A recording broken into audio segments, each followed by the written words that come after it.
Hey there, it's Joseph, and welcome back to the YouTube channel dedicated to San Miguel de Allende secrets.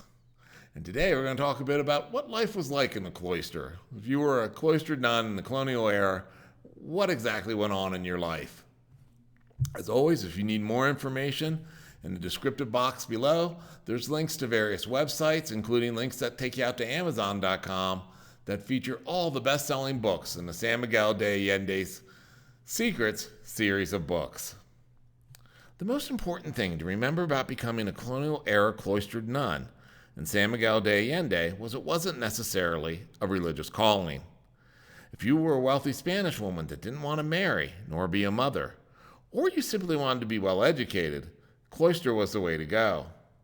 You could buy your condo in what is now Bella Artes, bring your staff along to care for you daily, and spend your days immersed in whatever interested you, safe behind the convent's walls.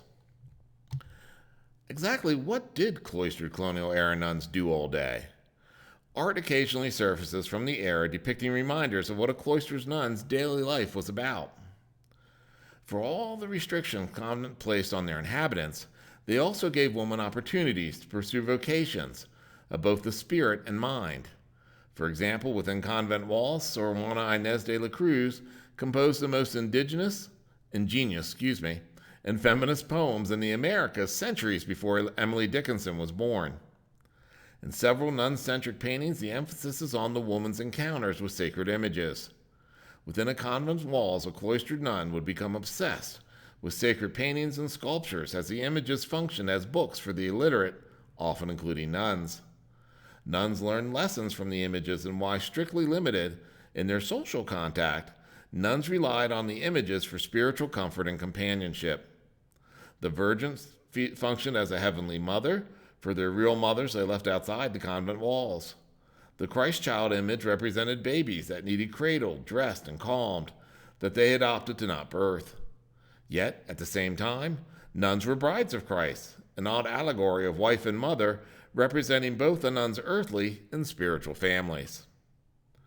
For example, here is a portrait of Maria Ignacia de Azlor y Escheves. She lived from 1715 to 1767, there on the left. She founded an order in Mexico City, not so solitude, but for running a school for girls. Her desk in hand feature office supplies and a letter from the Pope approving her attempts to educate women. Having taken a vow of poverty, her decor is sparse, except for an image of St. James, an apostle believed to play a major role in the conversion of the Mexican indigenous to the Catholic faith.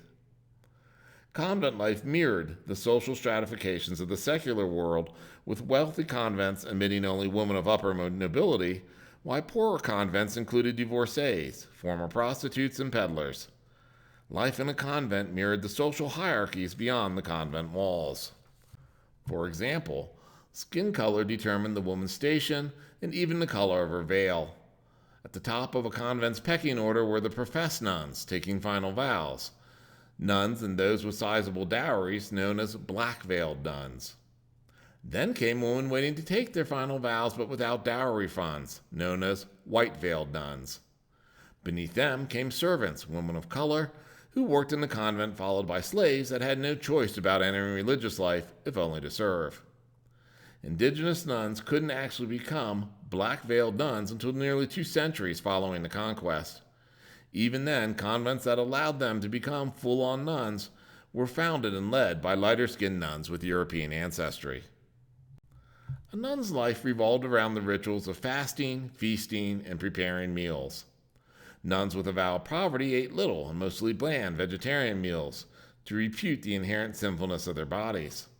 Still, other orders made food the center of celebration and hospitality, cooking elaborate and costly meals on major feast days. It was in a convent that patriotic chiles and nogales was created. Some convents sold sweets, while others marketed their actual recipes and cookbooks. Our cloistered convent in San Miguel de Allende is known internationally for their eggnog, locally for their moist tamales, and nowhere in the world for their wickedly dry cookies. Feel free to click the subscribe button below and you'll get notifications all month long